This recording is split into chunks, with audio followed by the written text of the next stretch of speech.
la Coti, o si es del Luca, o si es de la Julieta, o si es del Franquito Junco, no tengo ni idea quién es. Pero sí sé que si la primera está bien contestada y la segunda está bien contestada, ese parcial tiene un 8, un 7, un 8 mínimo. ¿Eh? Porque ya va eh, por buena, por buen camino. ¿Eh? Tengo un mensaje de Noah. Noah, ¿estás ya en la reunión o no? Sí, profe, estoy. Ah, porque recién me entra tu mensaje de en qué horario arrancamos. Me refería al práctico. Perdón. ¿Para qué me... No pasa nada, no pasa nada. el práctico arrancamos, entiendo que, bueno, Ari, contales, digo. Ahí le contesté también por el grupo. No, arrancamos a las 16:30 igual que siempre. Como lo arranco yo al práctico, que no tengo problemas de conexión, vamos a arrancar a las 16:30 puntual. A lo sumo esperaremos un ratitín y que se conecte el profe si anda con alguna cuestión media particular de conexión, pero a las 16:30 arrancamos. Bien, Genial, profe.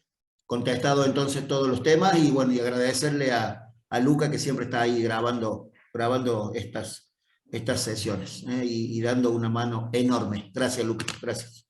Enormemente agradecido. Gente, vectores. Vectores en el plano y vectores en R3. De eso vamos a conversar hoy y de su aplicación instantánea, que son las rectas y los planos. Es decir, si yo alcanzo a darme cuenta que un vector y un punto definen una recta, y el vector es la aplicación instantánea, perdón, la recta es la aplicación instantánea de saber vectores. Es decir, pensemos en este detalle. Yo voy a poner sobre un plano cartesiano, XY, siempre en un plano cartesiano. De entrada vamos a hacer las cosas en R2 y después vemos, después vemos cómo lo llevamos a R3. Si yo tengo R2, voy a tener este vector B sub 1, perdón, no lleva flecha, lleva rayita. En álgebra los vectores llevan rayita, en física llevan flechita. Eso es una cuestión de notación de la materia. Eso nos muestra que los vectores en álgebra y los vectores en geometría, perdón, los vectores en álgebra y los vectores en física, aunque son muy similares, no son iguales. No son lo mismo. Tengo en R2 dos componentes, una componente que se llama B1X y una componente que se llama B1Y, sobre cada uno de los ejes. Y entonces, bueno, B1X es B1 por el coseno de este ángulo, o sea, este ángulo que forma el B1 con el eje de las X, si se llama alfa, bueno, B1X va a ser B1, el módulo de B1 por el coseno, y B1Y va a ser el módulo de B1 por el seno. Para eso hay que recordar trigonometría. La trigonometría acá va a estar a la orden del día, así que, viste que a veces uno dice, uy, tengo problemas con el seno, el coseno, se me arma lío, ahí, ¿cuál uso primero? No podés tener dudas de eso ya. O sea, tenés que saber trigonometría plana por lo menos, o sea, resolución de triángulos, rectángulos por lo menos. Recomiendo los videos del curso de ingreso, que están todavía en la plataforma, ahí pueden entrar a la plataforma del curso de ingreso y ver los videos. En YouTube también están los videos del curso de ingreso nuestro de la UTN. Está muy bien explicada la parte de trigonometría, creo que fue Dante Quintero, mi amigo Dante, el que desarrolló trigonometría. Mírenlo y, bueno, y si tienen dudas después lo conversamos en particular en alguna tutoría, pero, loco, no pueden no tener trigonometría en la cabeza. No pueden, ¿sabes? Bien. Entonces yo voy a escribir este vector B1 como B1X, B1Y. Componentes del vector B1. Las componentes también son vectores. Entonces, ¿qué son los vectores? Y si este vector está definido en R2, o sea, en el espacio vectorial R2, ustedes ya saben que es un espacio vectorial, ¿no? R2 es un espacio vectorial, guarda el hilo. No es un conjunto de vectores, es un espacio vectorial, es diferente, ¿no? El espacio vectorial, recuerdan, ¿no? Todo lo que tenía. Tenía un conjunto de vectores, tenía un conjunto de escalares, tenía la ley Leyes de... de composición externa, interna y 10 acciones. Ahí está, gracias Coti. La Coti siempre ¿De siempre qué? acota impecablemente. Y cuando se equivoque está todo bárbaro, o sea, está bueno acotar, está bueno acotar. A veces uno cree que R2 es un conjunto de vectores, por eso hago esta acotación. Los R2, R3, R5 no son conjuntos de vectores, son espacios vectoriales. Bien, entonces con esta acotación que hizo la Coti de que el espacio vectorial tenía todas estas porquerías, sigamos para adelante. ¿Vieron cómo son los matemáticos? Inventan algo y ahí nomás inventan las operaciones y las propiedades. Bueno, esto no es la excepción. Los vectores tienen, o sea, un vector B1 y un vector B2, voy a poder con ellos definir varias operaciones. Varias operaciones. Más allá de decir que son leyes de composición, voy a decir que entre un vector B1 y un B2 puede haber lo que se llama la suma, que sería la suma canónica. Si esto está mirado como si fuera un espacio vectorial, esta suma de vectores es una suma canónica, suma de componentes homólogas. Chao, listo, fácil, ahí termino. Después tengo multiplicación por escalar, es decir, K por B1. K por B1 es un vector que se llama KB1 y es todo un vector. Acá es K por B1 y acá es el vector KB1 que le voy a terminar llamando B2 si ustedes quieren. O sea, lo que quiero hacerles notar, no sé si está lo suficientemente claro, que el vector, que el producto K por B1 es igual al vector KB1, o sea, esto es toda una entidad, mientras que estas son dos operándose. Y entonces ahora pregunto, ¿este producto acá será un producto punto entre vectores? Bueno, ahora vamos a definir qué es un producto punto. Cierto que todavía no lo habíamos visto con ustedes. Esto que es lo que se llama producto punto, producto interior, producto interno, producto escalar, también se llama. El producto, a ver, quiero acá poner B2. Profe, pero eso no había un B2. vector en el producto escalar. Ahora, ahí lo estoy queriendo definir, Nahuel. Disculpen, porque este año tenemos una organización diferente en cada uno de los cursos de álgebra. Hemos estado probando distintas formas de acomodar las unidades y en algunos cursos veíamos primero las operaciones básicas entre vectores y después esto que estamos viendo ahora. Por eso les preguntaba, che, ¿qué tipo de operación es esta? Pero no me acordaba que con ustedes recién estamos viendo por primera vez. Por eso, Nahuel, quedaste ahí medio descolocado con la pregunta. Ahora viene esto, fíjate. Esto es un producto escalar. El producto escalar de vectores es un escalar, un número K, pertenece a los reales, y tiene una definición. Es la suma de los productos de las componentes homólogas. Es decir, esta constante K, este número K, es B1X por B2X más B1Y por B2Y. Es decir, el producto de las componentes homólogas sumadas. Entonces, para definir el producto escalar, esto se llama producto escalar. Producto escalar de vectores. Producto escalar de vectores. El producto escalar de dos vectores es la suma de productos de componentes homólogas. Bueno, como esto es una suma de productos, y me da un número real. Por eso se llama producto escalar, porque su resultado es un número real. Y entonces mi pregunta era para el de arriba. Esta operación, K por B1, ¿será un producto escalar?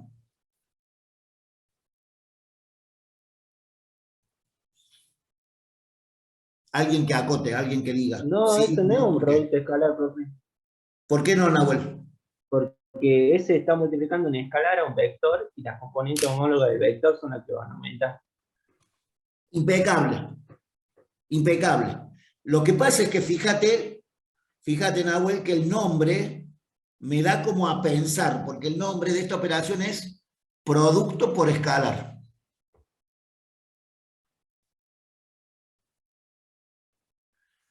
Producto escalar, producto por escalar. ¿Estamos de acuerdo? O sea, los nombres son parecidos y no tiene un demonio que ver la operación una con la otra. Entonces lo que quiero con este juego que trato de hacer con ustedes es que entiendan bien la diferencia, que es lo que dijo Nahuel. Nahuel no cayó en la trampa, ni cerca, lo tenía clarísima. B1 punto B2 como vectores es un producto escalar de dos vectores. K por B1, donde K es un número real, por un vector se llama producto por escalar y da como resultado un vector, que se llama B2, que es K por B1. Bueno. Otra buena operación entre vectores es el producto vectorial de vectores. El producto vectorial de vectores, esto se llama producto vectorial, el producto vectorial de vectores,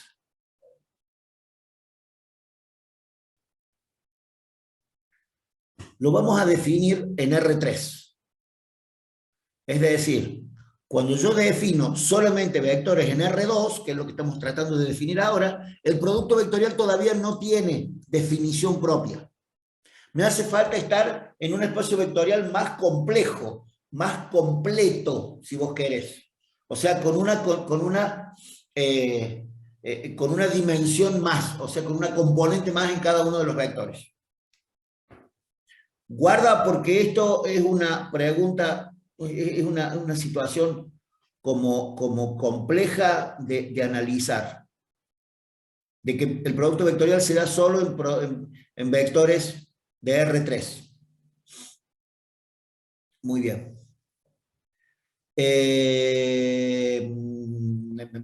Bueno, ya estamos, listo. Esas son las operaciones con vectores. Che, loco, cada operación tiene una forma de hacerse, o sea, una metodología de resolución, si vos querés un algoritmo, a mí la palabra algoritmo me gusta usarlo en este caso, es una forma de resolver. Por ejemplo, el algoritmo del producto escalar de dos vectores. ¿Qué dice? Que para multiplicar un vector B1 con producto punto, producto interior, producto escalar de dos vectores, un producto punto por otro vector, para encontrar el resultado es un número real que se encuentra como la suma de los productos de las coordenadas homólogas. Chau, listo, a cobrar. Eso es como fácil. Es el algoritmo de la resolución. Pero después, cada una de estas operaciones tiene propiedades. Las propiedades son importantísimas y hay que no tener otra alternativa que sabértela de memoria. Lo que tienen de bueno las propiedades es que son relativamente fáciles. Entonces, yo les diría que para estudiar esto, estaría bueno hacer un cuadrito que fuera más o menos así, mira. Un cuadrito que tuviera unas 3 columnas, en el que pondríamos... Este cuadrito no lo tengo yo hecho en un Word, en un Excel o en una diapositiva de una presentación prehecha, porque lo bueno de este cuadro es que lo hagas vos. No que yo lo haga y vos lo copies y que vos lo memorices. Fíjate cómo sería este cuadrito. Voy a volver a repetir muchas veces esto. Esto es optativo, esto es una herramienta de laburo. Si a vos te parece interesante esta herramienta, la podemos usar. Si no te parece interesante, podemos no usarla. Así de sencillo. Fíjate, yo pondría en la primera columna operación. Es decir, por ejemplo, suma B1 más B2. En la segunda columna pondría algoritmo. Es decir, cómo se resuelve B1 más B2. B1 más B2 es un vector B3 que se obtiene como B1X más B2X, punto y coma, B1Y más, para que voy a borrar esta, que me quedó muy chiquita. B1Y más B2Y. ¿Ves? Suma de componentes homólogas. Ese es el algoritmo para encontrar el resultado de la suma de vectores. Acá podríamos hacer otra columna más. En la tercera columna pondríamos, por ejemplo, propiedades. Propiedades. ¿Qué propiedades tiene la suma? Un montón.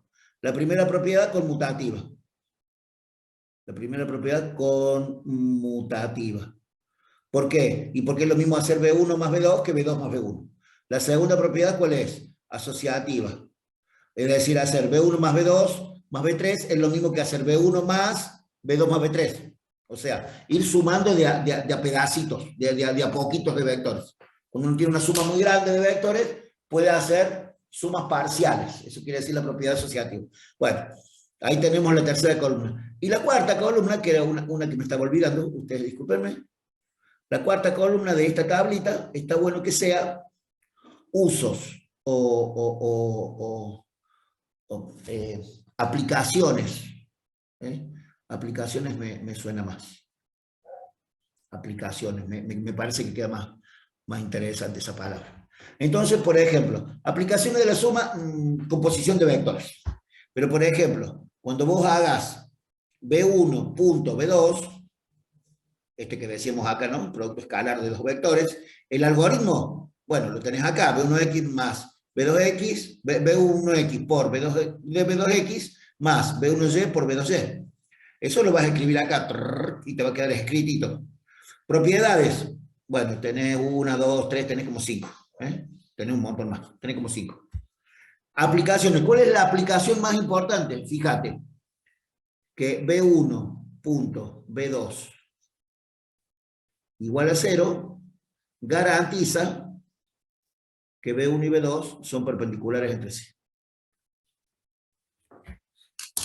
Y acá es donde empiezan las cuestiones importantes para las aplicaciones de la geometría dentro de la misma geometría.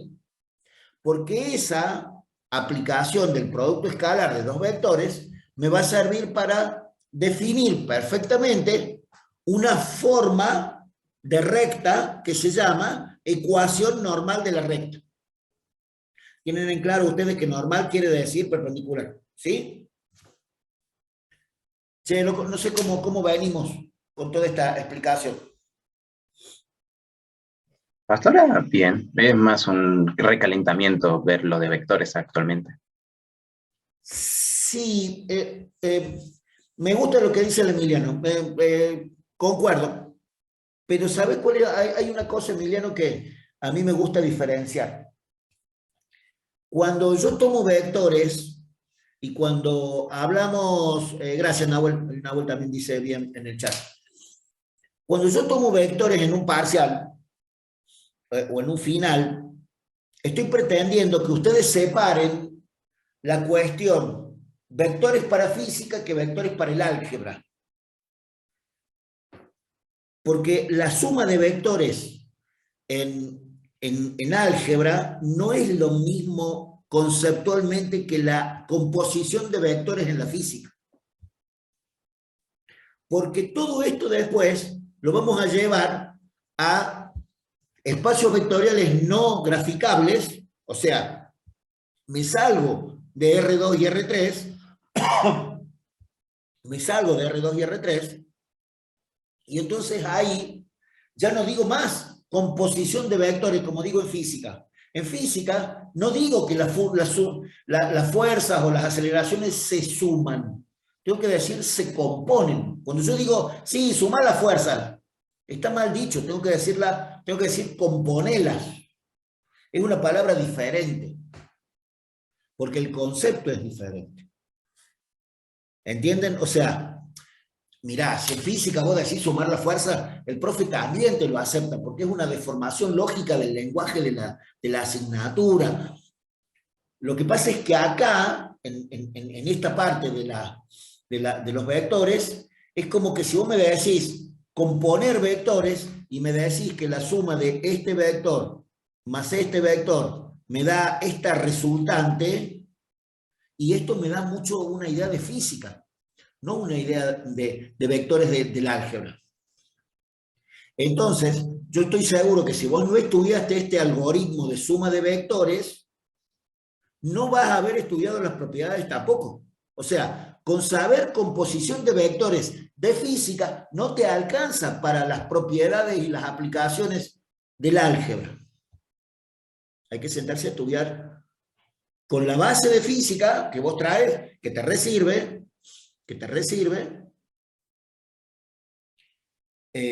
hay que seguir estudiando más finito los conceptos, ¿sí? O sea, nada de lo que yo ya sé no me sirve. Al contrario, todo lo que yo ya sé me sirve. Pero tengo que seguir afinando la puntería. Bueno.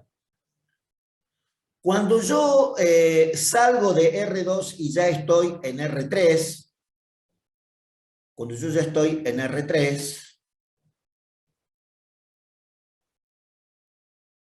es decir, cuando los vectores tienen 3 componentes, tengo otras operaciones, otras 2 operaciones que son requete contra hiper importantísimas respecto de las operaciones básicas de vectores.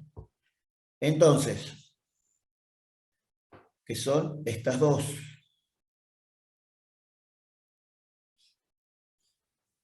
Y que ustedes la van a poder repasar, digamos, ver un poco más en firme de el apunte. Está bueno entender que el apunte tiene todos los temas y todo eso, entonces es como, yo estoy tratando de afirmar algunas cuestiones ahí, un poco más de inicio del tema, ¿sí? Entonces, fíjense, cuando yo estoy en R3, todo esto puede ser para R2 o R3, pero esto que yo voy a definir acá es para R3, voy a tener el producto vectorial de vectores. El producto vectorial de vectores es un vector B3, para que quiero definir de nuevo esto. B1 por B2 es igual al B3, de tal forma que B3 tiene módulo, dirección y sentido. A ver si entienden el concepto diferente. Mientras que B1.B2, producto interior, producto escalar, producto punto también se llama. Mientras que el producto escalar de 2 vectores me da como resultado un escalar, el producto vectorial de 2 vectores me da un vector. Como este me da un número, listo, es un número, pero como este me da un vector, el vector que tiene como sus definiciones, o sea, perdón, como sus elementos de definición, el vector tiene 3 cosas que le son, que están en su concepto, como elemento matemático, que es el módulo, la dirección y el sentido. El módulo de B3 se obtiene con un determinante, la dirección de B3 es perpendicular al plano que forman B1 por B2, B1 y B2, y el sentido es el sentido de la regla de la mano derecha. Lo van a poder leer muy bien del apunte, pero quiero que de acá se lleven, de este cuadrito, se lleven la idea, claramente, se lleven la idea de que el resultado del producto vectorial es un vector que, como todo vector, tiene 3 elementos, y hay que encontrar los 3 elementos. Paulo me dice, cuando digo descomponer, pertenecería a la parte... Sí, descomponer un vector es de álgebra o es de física. En física también descomponemos. El tema en física es que a veces, si los vectores no están con cierta dirección, es decir, si están formando un ángulo distinto del que me conviene, parte de ese vector se anula consigo mismo. Entonces lo que está actuando es una componente del vector. No sé si está claro esa pregunta que hace el Paulo. Yo tengo un cuerpo, tal como mi celular, por ejemplo, y yo quiero que vaya para allá y lo voy a empujar así, digamos, con una fuerza en la misma dirección y sentido que yo quiero que se desplace. No lo voy a empujar con una fuerza así, porque parte de la fuerza se me va a anular, y solamente la componente horizontal de esa fuerza va a estar actuando para mover el cuerpo. Esa es la pregunta de Paulo Reynoso. Como una aplicación del álgebra vectorial a la física. Sucede que ustedes lo han visto al revés en el tiempo. O sea, ustedes vieron primero muchas cosas de física, porque nos hace falta en el secundario, en el ingreso, y ahora lo estamos viendo en el álgebra. Pero todo lo que ustedes ven en física de vectores, en realidad se llama álgebra vectorial. Es tan así que el álgebra es anterior a la física, digamos a las demostraciones de física como cuestiones así de cálculo de problemas y todo eso, y anterior al análisis matemático. El álgebra y la geometría analítica tienen 150, 200 años mínimamente, 200 años, antes del 1700, entre 1700 y 1750, que fue más o menos los años en los que el análisis matemático, o sea, el cálculo diferencial integral, salió a la luz. O sea,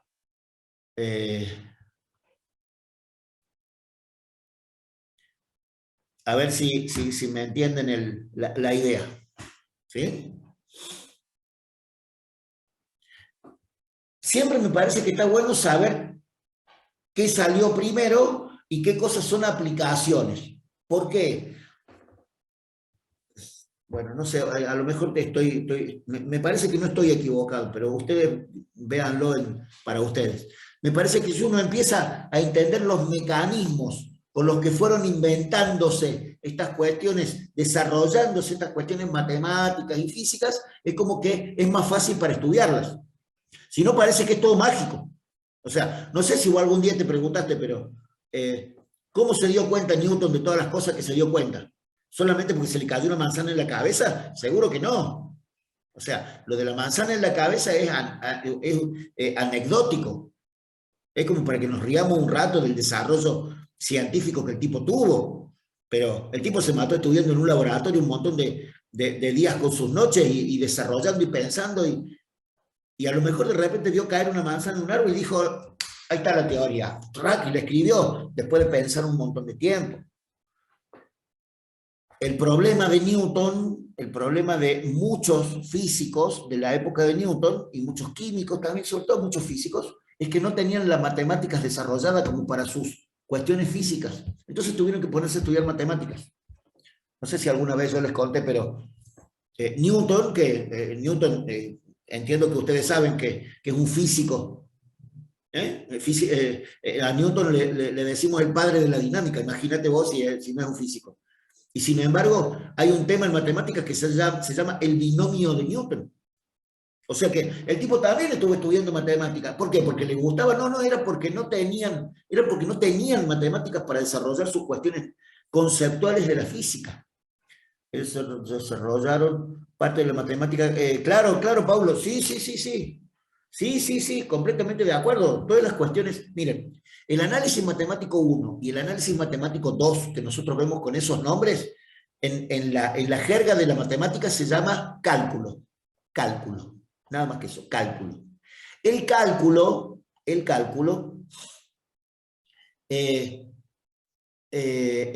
diferencial e integral se empezó a estudiar en 1710 por ahí. O sea, y Newton fue uno de los primeros que le empezó a meter mano. Después vinieron Leibniz, Riemann y todo eso que ustedes estudian en análisis 1. En el apunte de Dante, de mi amigo Dante, en el apunte de Quinteros, del teórico, está muy interesante una biografía cortita de un montón de matemáticos. ¿Por qué está bueno leerlo eso? Nadie te lo va a preguntar en un examen, pero está bueno leerlo porque entonces yo me voy haciendo propio este conocimiento de la matemática, porque si no, todo esto son porquerías puestas en una pantalla. Si yo las voy haciendo mías, son herramientas para seguir estudiando, para seguir estudiando otras cosas. En algún momento me gustaría compartir con ustedes también el trabajo de la ingeniera Niveiro.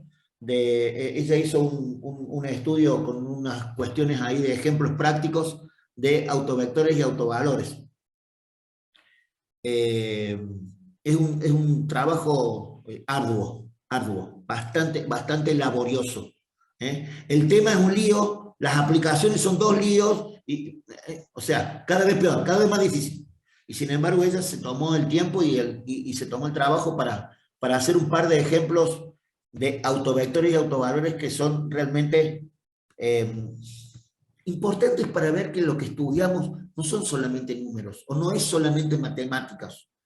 ¿Me entienden? Yo quiero que ustedes se den cuenta de que cuando uno cree que lo que hace es importante, le es más fácil después.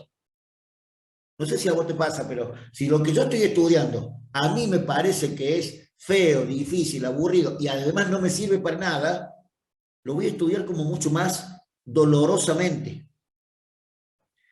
Esta es una forma de ver las cosas, gente, y ustedes tienen todo su derecho de disentir conmigo, ¿sí? No digo que te guste el álgebra. Si te gusta el álgebra, yo siempre pienso que si te gusta el álgebra te tenés que hacer ver, porque tenés tu sentido del gusto atrofiado. No te puede gustar, pero ojo, es una herramienta monstruosa. Monstruosa. El análisis matemático también. Si ustedes me preguntan cuál de las dos, a mí me parece más que el análisis matemático me parece más importante para el ingeniero. Pero bueno, el álgebra es la base. El álgebra vectorial, la geometría analítica, son realmente la base de todo lo que nosotros necesitamos para la ingeniería. La base... Te voy a tener que hablar este tema con mi psicóloga. Sí, no sé si es para hablarlo Porque con a mí me psicólogo. gusta, porque a mí me gusta mucho álgebra, por eso lo digo. Voy a sacar esta cara que yo acabo de poner de la grabación que está haciendo mi compañero el Lucas, pero bueno, sí, entiendo que hay gente que le puede gustar la matemática, pero no es lo común. Son conceptos muy abstractos, son conceptos muy finitos en cuanto a ¿cómo les puedo decir? En cuanto al uso de las cosas. De cada definición que nosotros tenemos en el apunte podemos escribir un libro. ¿Te das cuenta? O sea, y está bueno estudiar y está bueno que te guste, pero siempre pensalo, Coti, porque vos vas a ser ingeniera, entonces siempre pensá la idea de estudiar álgebra para usarla. No estudies matemáticas solamente por el hecho de estudiar matemáticas, porque entonces se transforma en un hobby, no en una herramienta. Y los ingenieros, cada una de las cosas que aprenden, está bien, algunos lo estudian porque les gusta aprender, pero todas las cosas que uno aprende en ingeniería tienen que ser herramientas para usar. Bien. Ustedes sabrán agregarle o ponerle o no sé qué, un poco más a esta tabla. A mí me gustan estas tablas, tenerlas ahí para estudiar porque tienen todo. O sea, tienen la situación súper resumida y súper clara. Ahí, pum, de un golpe de vista todo. Si ustedes quieren,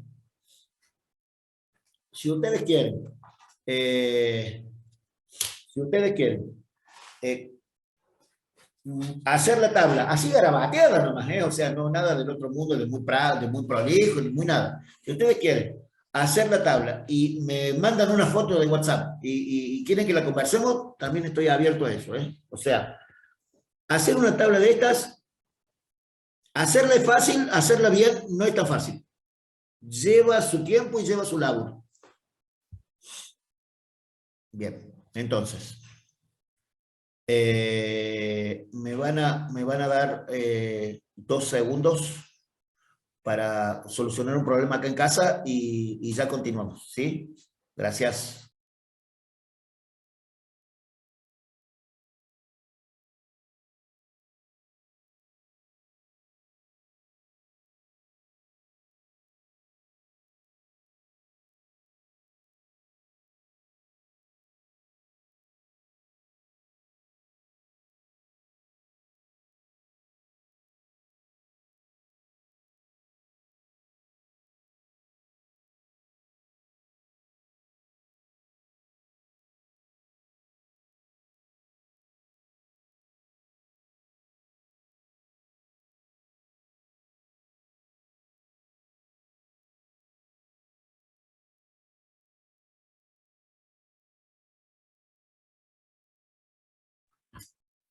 Ahora sí, gente, discúlpenme. Continuemos. Yo diría que esta pantallita tiene la base como para sentarse a estudiar vectores. La base como para sentarse a estudiar vectores. Discúlpenme, me falta una acá abajo que me gustaría también agregarlo, que a veces parece no tan importante, pero es el producto mixto. El producto mixto es este. B1 punto B2 cruz B3. Este se llama producto mixto. Como ustedes verán, es un producto, un doble producto, o sea, son dos productos, uno punto y uno, o sea, uno un producto interior y otro un producto exterior, un producto cruz. Bueno, también lo van a poder mirar de la apunte, también tiene un algoritmo, también tiene propiedades y también tiene aplicaciones. Me parece que la aplicación de esta es, me parece que es un volumen del prisma correspondiente. Me parece, esto no me acuerdo si era esto, no me acuerdo, pero ponele que sea el volumen del prisma. Bueno,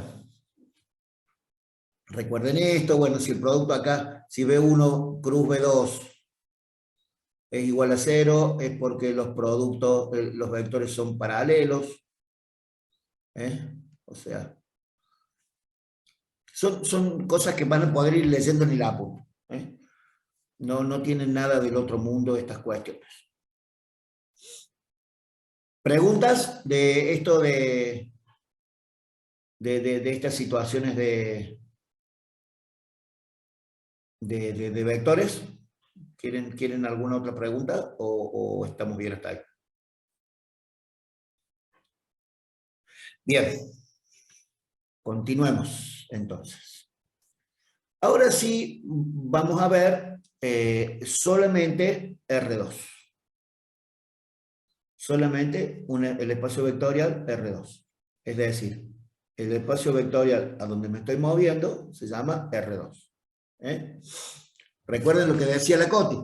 R2 no es un conjunto de vectores. R2 es un espacio vectorial que tiene los 5 elementos. Vectores escalares, leyes de composición interna y externa y los 10 axiomas. Si yo tengo, por ejemplo, esta recta para definir, la recta que se va a llamar L, la recta L, la puedo definir a través de varias situaciones. O sea, una recta puede definirse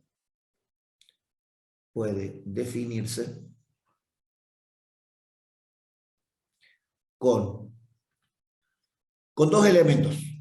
O sea, se puede definir, primero, con 2 puntos.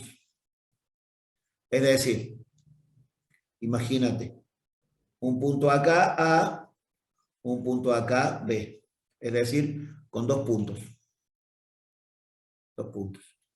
Un punto A y un punto B. ¿Qué situación está sucediendo acá? Los puntos A y B pertenecen a la recta. ¿Sí? Es decir, por estos 2 puntos solamente pasa esa recta L. ¿Está claro? Por eso yo digo que la recta L se puede definir, es decir, se puede individualizar, quiere decir. No hay otra recta que no sea la recta L que pasa por el punto A y que pasa por el punto B. Después vamos a ver familia de rectas que sí, por un punto pasan infinitas rectas. Ese es un concepto de familia de rectas. Y después, otra forma es por un punto y un vector. Esto es como importante porque tiene a su vez 2 partes. Un punto y un vector. Este vector paralelo a la recta L. Entonces, sería un punto más un vector que se llama vector de dirección. A ver si queda claro. estoy escribiendo con verde. Vector de dirección. Para que ya te dibujo, este sería B, caso B1. Este sería el caso B y este sería el caso A. Este sería el caso del ejemplito A. El caso del ejemplito B sería una recta. Sería que la recta L está definida por el punto A y un vector de dirección, digamos, este sería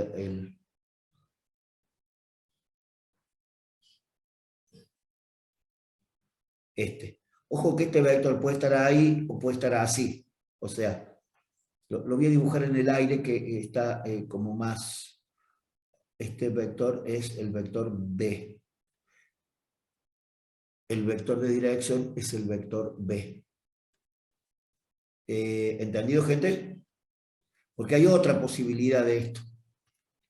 Hay otra posibilidad. Digamos, este sería el caso B1. La otra posibilidad es el caso B2. Fíjate. El caso B2 sería un punto y un vector, pero ese vector es perpendicular a la recta L. Y esto se llama ecuación normal de la recta. Ecuación normal de la recta. Entonces, fíjate, tengo la recta L, la de siempre, un punto A, y yo voy a decir que el vector U es normal a la recta. El vector U, este vector perpendicular a la recta es el vector U. Bueno, y acá tengo definido perfectamente la perpendicularidad de U y L. ¿Entendiste la diferencia entre el B1 y el B2? Guarda que no tienen un demonio que ver, ¿no? O sea, las dos posibilidades B son un punto y un vector. Pero hay años luz de diferencia entre uno y otro. Una definición medio ordinaria sería que en el B1 el vector está acostado y el B2 está parado.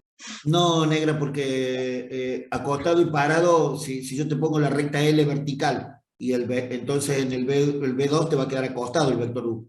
Es paralelo y perpendicular. Sí. Paralelo y perpendicular. Con esas dos palabras va a ir de acá a la China con eso.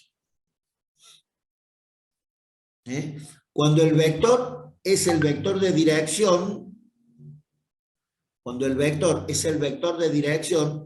el vector es paralelo a la recta.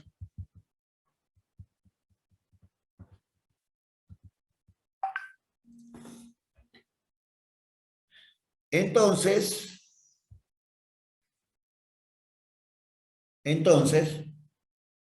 fíjense, yo voy a tener para el caso B1 varias ecuaciones de la recta. O sea, varias formas de escribir la ecuación de la recta. Recuerden que B1 es un punto más el vector B, que es paralelo a la recta L. Entonces, ¿cuáles son las posibilidades? La ecuación Ordinaria. que se llama general vectorial.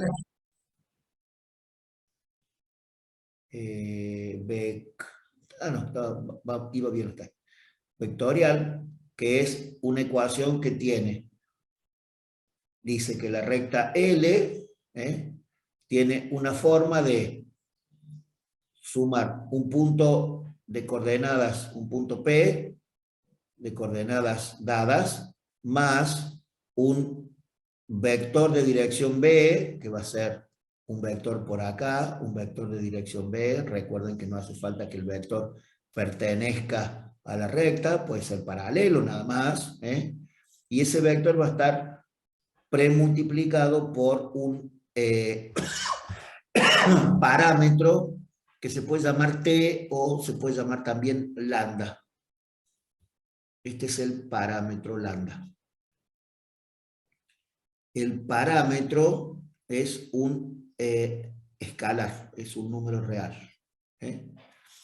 Y el parámetro lambda es el número que, recuerdan que en algún momento hablamos que si yo a un vector lo multiplicaba por un número 3, ¿qué le pasa al vector?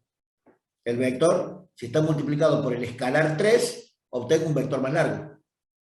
Si yo tengo este vector y lo multiplico por un número entre 0 y 1, voy a tener el mismo vector con el mismo sentido, pero más chiquito. O sea, lo voy a reducir. Y si el número por el que multiplico al escalar es un número negativo, lo que va a suceder con ese vector nuevo que yo encuentro es que va a quedar dado vuelta. Por eso es que el vector B no define sentidos de la recta, sino que define dirección en la recta. Porque el vector B puede estar para un lado o para otro, para donde vos quieras. O sea, a ver si nos ponemos de acuerdo en esto, gente. Este vector de dirección es exactamente igual a este otro vector de dirección. O sea, los dos vectores determinan la misma dirección. No importa el tamaño del vector, o sea, no importa el módulo del vector y no importa el sentido del vector. Lo que importa de ese vector B es que es paralelo, geométricamente paralelo, es paralelo a la recta L.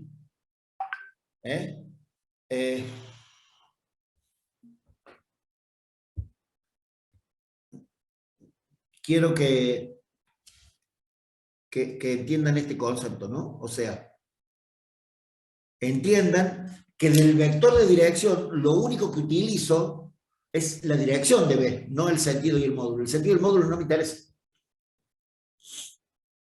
Porque como voy a utilizar un lambda por B, o sea, el vector de dirección por un escalar, ahí es donde voy a tener, donde el tamaño del vector B y el sentido del vector B va a perder importancia. Esta ecuación vectorial de la recta también se puede escribir como que la recta L es una recta cuyos puntos XY, o sea, esto es un punto genérico de la recta L. Sí, ustedes discúlpenme, pero acá se ponen 2 puntos. La recta L es una recta de puntos tales que forman que verifican esta suma. El punto P tiene coordenadas PX, PY, es un punto, PX, PY. Más lambda, que es un escalar, un número, un 5, un 8, un 23, un 78.000, por B, que tiene, el vector B también tiene componentes, B1X, o sea, perdón, BX, BY. La diferencia entre esto y esto, que las dos cosas tienen 2 componentes, esto es un vector y esto es un punto. Pero las dos cosas tienen componentes, así que las puedo sumar miembro a miembro y todo eso. Bueno, esa es la forma general de una recta, es la ecuación general vectorial de una recta. Bueno, si yo a esto lo pongo, por ejemplo, las X por un lado, a ver, lo voy a poner en otro color, así queda. Si pongo las X por un lado, fíjate, X igual a PX más lambda por BX. Y la Y por otro, es decir que Y es igual a PY más lambda por BY, tengo un sistema tal que de esta ecuación, que era una sola, obtengo un sistema de 2 ecuaciones con 2 incógnitas, un sistema de 2 ecuaciones. Bueno, a esto se le llama el sistema de ecuaciones paramétricas. Paramétricas. Quiere decir que estas ecuaciones dependen de un parámetro lambda. Parámetro lambda. ¿Ya recuerdan cómo se escribe lambda? Así, si lo tienen que escribir en algún lado. Lambda. Se escribe lambda. medio raro, ¿no? Bueno, después tengo otro montón de ecuaciones que salen también de acá. Por ejemplo, si yo digo, despejo lambda Ecuación de la... segmentaria. ahí vamos, a esa vamos, Coti. A esa Ok. vamos. Por ejemplo, si yo tengo despejo lambda de la primera, ¿cómo es despejar lambda de acá? Sería x menos px sobre bx. Y despejo lambda de la segunda. Y me queda y menos py sobre by. Y las igualo, voy a tener una forma que se llama forma simétrica. Forma o ecuación, forma simétrica de la recta. Simétrica. Quiere decir que L también la puedo escribir como x menos px sobre bx igual a y menos py sobre by. Se llama simétrica porque si ustedes se fijan, la forma de escribir las dos partes de la igualdad son iguales, es decir, fíjate, acá tengo coordenada en x del punto genérico, coordenada en y del punto genérico.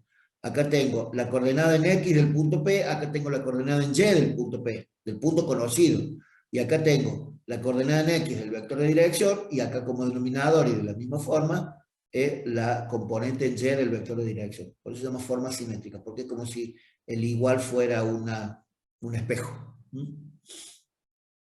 Bueno, después tengo otras formas que también son igualmente importantes.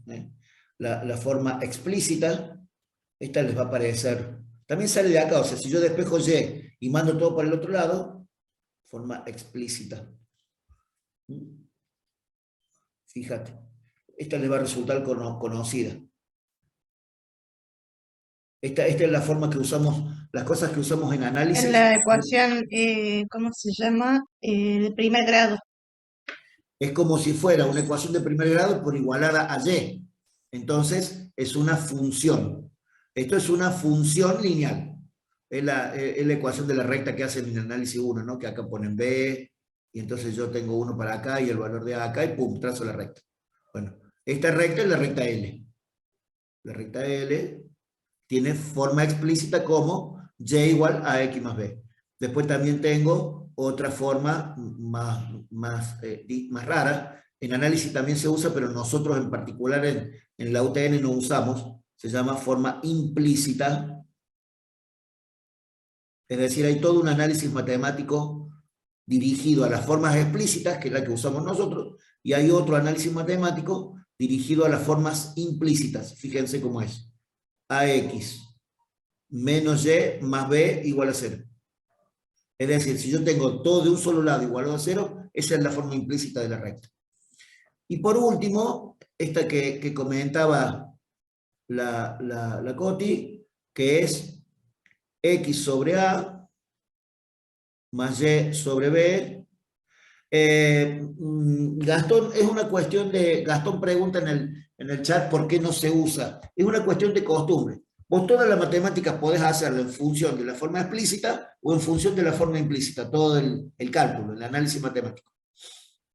Nosotros decidimos, o sea, el Ministerio de Educación decidió que las funciones se trabajaran de forma explícita. Pero si ustedes tienen dudas, pueden googlear esto que yo les estoy comentando y van a ver, por ejemplo, que hay todas unas reglas de derivación para forma implícita. Viste que, che Gastón, viste que hay, qué sé yo, la derivada de x al cuadrado, la derivada de x a la n, es n por x a la n menos 1, ¿sí o no? O sea, hay una regla que dice cómo derivar una función cuando está en forma explícita. Bueno, hay una regla que dice cómo derivar una función cuando está en forma implícita. Podés googlearlo, la verdad que es muy interesante esa parte de la matemática. Es una matemática diferente. Entonces uno dice, uy, va a ser un lío. bueno, aguántatela, ¿cuál es el problema? Si podés leer y mirar otra cosa que no sea solamente lo que te obligan, o no. Está interesante mirar cosas diferentes, ¿no?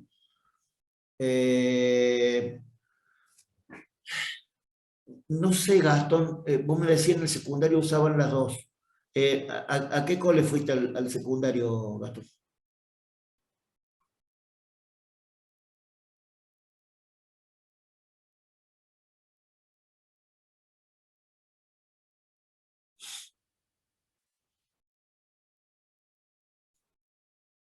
Sí, la verdad que no sé en qué cole te darán. Ajá, pero el Carbó, pero no es el Carbó de acá de Córdoba, porque el Carbó de acá de Córdoba es el Carbó de que está al frente de la Plaza Colón, no es técnico. ¿Eh? Sí. Sé que hay un Carbó que es técnico, pero no sé bien dónde queda. Pero sí. Por eso te digo, paren, volvamos un poco para atrás.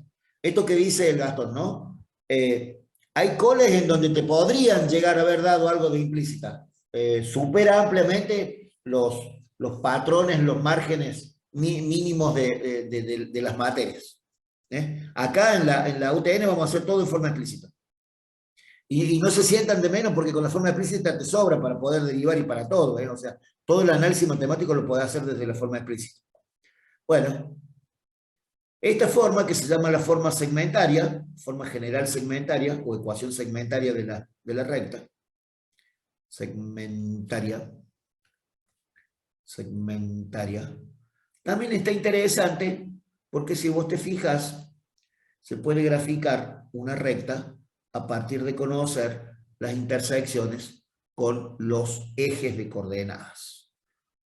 Fíjate. Si este punto y este punto son valores conocidos, ¿esto qué es de la recta? Es la raíz. Bueno, este es el valor de A de acá. Y si esto es B, este es el denominador de Y. O sea, si B vale 4 y X y A vale, qué sé yo, 9, la forma de esta recta es X sobre 9 más Y sobre 4 igual a 1. Y con esa forma vos ya encontraste la ecuación. Pues de acá podés decir que, bueno, que Y vale menos 1/9 de X más 1 todo por 4. Y vas encontrando las otras formas, ¿no? Pero la forma segmentaria sería esta.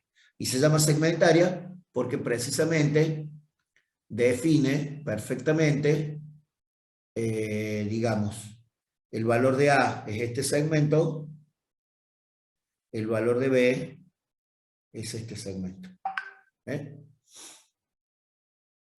¿Entienden cómo es? ¿Por qué se llama segmentaria? Porque A y B son las intersecciones de la recta con cada uno de los ejes, son un segmento desde el origen hasta ese punto.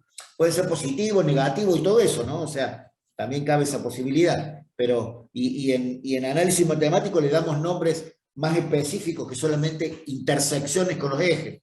En análisis le llamamos raíz y ordenada al origen. ¿Estamos de acuerdo? O sea, tienen nombres más especiales. Acá en geometría analítica A y B son A y B, intersecciones con cada uno de los ejes. Bueno, hemos hecho un paseíto por las formas. Son 1, 2, 3, 4, 5, me parece que me falta una. Vectorial, paramétrica, simétrica. Ah, claro, me falta la ecuación normal de la recta. Bueno, acá hemos puesto todas las formas que puedo definir. Una recta es la misma recta, ¿no? Definida de varias formas, si conozco un punto de la recta y un vector paralelo a ella. Cuando estoy en el segundo caso, en el caso más, en el caso que tiene una sola posibilidad, que es el B2, hay una sola posibilidad, es encontrar la ecuación de la recta. ¿Qué pasa? Denme un segundo, quiero buscar algo. Me parece que... no, está todo bien. Bueno.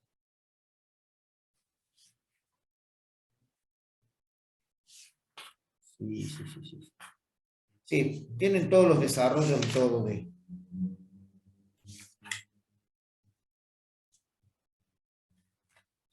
Sí.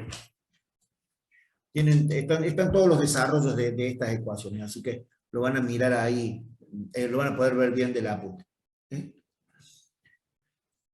Y digamos, el B2, el que habíamos llamado B2, es decir, que la recta L estuviera definida por un punto A que pertenece a la recta y por un vector B perpendicular a la recta, estaríamos en este caso.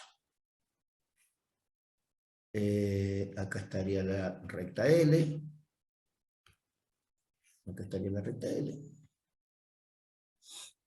Acá estaría el punto A o el punto P, como quieras llamarle. Y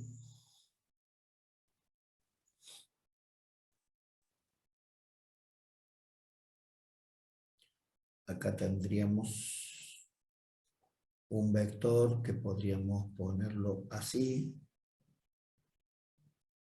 Yo voy a cambiar uno de los nombres, gente, discúlpenme. Al vector normal siempre me gusta llamarle U, no me gusta llamarle B, como para diferenciarlos también en ese nombre, ¿no? U perpendicular a él. ¿Sí? Bien. Entonces, lo que voy a hacer es...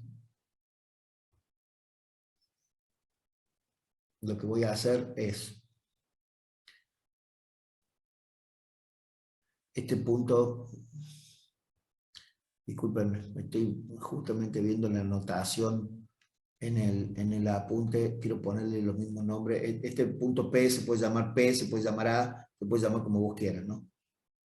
Lo que pasa es que acá es importante no perderse en la anotación. Esto es PX, PY, y esto es un punto P1 conocido. O sea, ¿qué quiere decir un punto conocido? Que conozco sus coordenadas. Entonces, este es P1X, P1Y. Ahí estamos. Fíjense entonces. Hay dos puntos, P y P1, que pertenecen a la recta L. ¿Qué es el punto P y qué es el punto P1? El punto P1 es el punto de coordenadas conocidas. De coordenadas conocidas. Punto de coordenadas conocidas. Sería como este, como el punto A. El punto A conozco las coordenadas. Y sería como este punto, como el punto P de coordenadas PX, PY, el punto de coordenadas conocidas. Mientras que este punto es un punto genérico. Es cualquiera de los otros puntos de la recta. ¿Estamos de acuerdo? Entonces, acá tengo un punto conocido y un punto genérico y un vector. Bueno, si yo puedo definir el vector, si yo puedo definir el vector PP1 o el vector P1P, como vos quieras, no importa. O sea, si con todos estos dos yo puedo definir el vector PP1, el vector PP1 pertenece a la recta L. ¿Por qué les hago esta referencia de permanentemente pertenece a L, no pertenece a L, perpendicular a L? ¿Y por qué esas son las preguntas? Las preguntas son, ¿el punto P pertenece a L? Sí. ¿El punto P1 pertenece a L? Sí. ¿El punto U, el vector U pertenece a L? No, es normal. Entonces acá viene otra pregunta en la condición esta, donde el vector de dirección donde la recta L yo la voy a definir con el vector de dirección. ¿El vector de dirección pertenece a la recta L? Puede que sí, pero puede que no. O sea, puede no pertenecer a la recta L. ¿Ves? Cuando yo dibujo acá el vector B, lo puedo dibujar acá adentro. O sea, lo puedo dibujar adentro de la recta. Lo puedo dibujar adentro de la recta. Pero puede no estar adentro de la recta. Entonces, lo que sí tengo es, bueno, el punto P1 de coordenadas conocidas y el punto P de coordenadas genéricas. Coordenadas genéricas. Es decir, el punto P tiene coordenadas Px, Py, que no las conozco, y el punto P1 tiene coordenadas P1x, P1y, que son datos. Es decir, este P1 es, por ejemplo, qué sé yo, el punto 5, 8, mientras que Px, Py no lo conozco.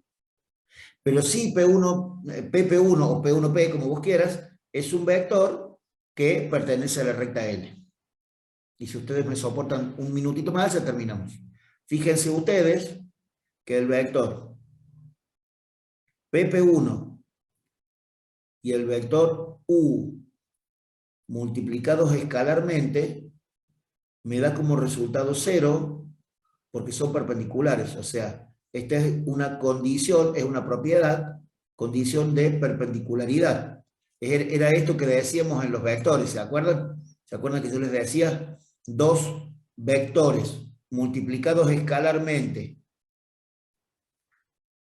tienen como resultado 0, me garantiza que los vectores son perpendiculares. Bueno, acá lo estoy usando para definir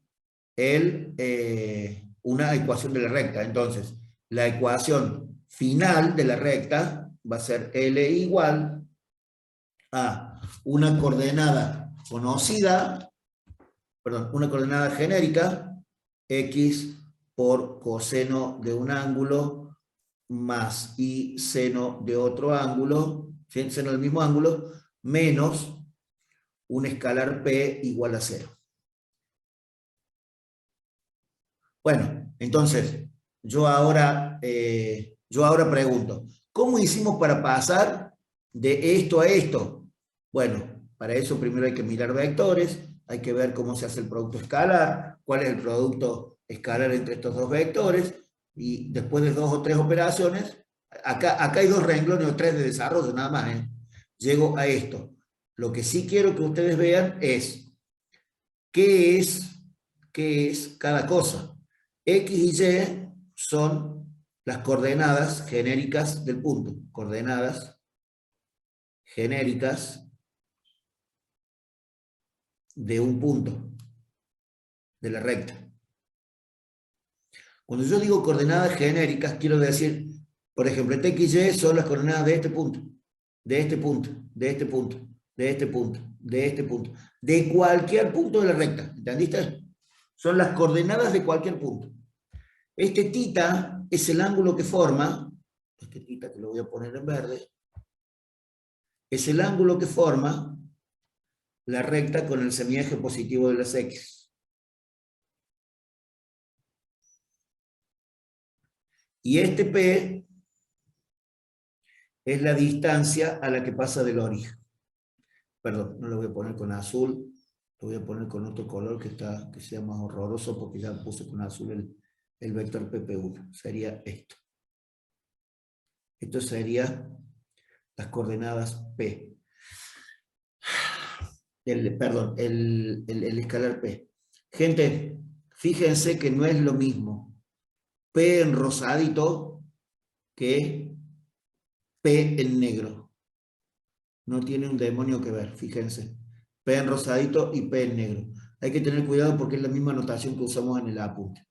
Fíjense, este P es el punto de coordenadas genéricas. Px, Py. Y este, en rosadito, que es este, en rosadito, es la distancia, perdón, la distancia de la recta L al origen. De la recta L al origen. Por eso es un segmento perpendicular. Bien. Esto, o sea, recta, en R3 es exactamente lo mismo, solamente que con 3 coordenadas. Hay que saberlo y hay que estudiarlo, porque también te lo puedo preguntar. O sea, yo te voy a decir, a ver, ¿de cuántas formas puedo definir una recta en R2? Bueno, entonces desarrollas esto. ¿De cuántas formas puedo encontrar la ecuación de una recta teniendo como datos un punto y un vector perpendicular a ella en R2? Pumba, este es el dato. Este es el desarrollo. ¿Estamos de acuerdo, gente? Esta última parte entiendo que no es tan simple como lo otro que veníamos viendo. Me parece que este es como más espesito, ¿eh? Pero me lleva a entender algunas otras cosas.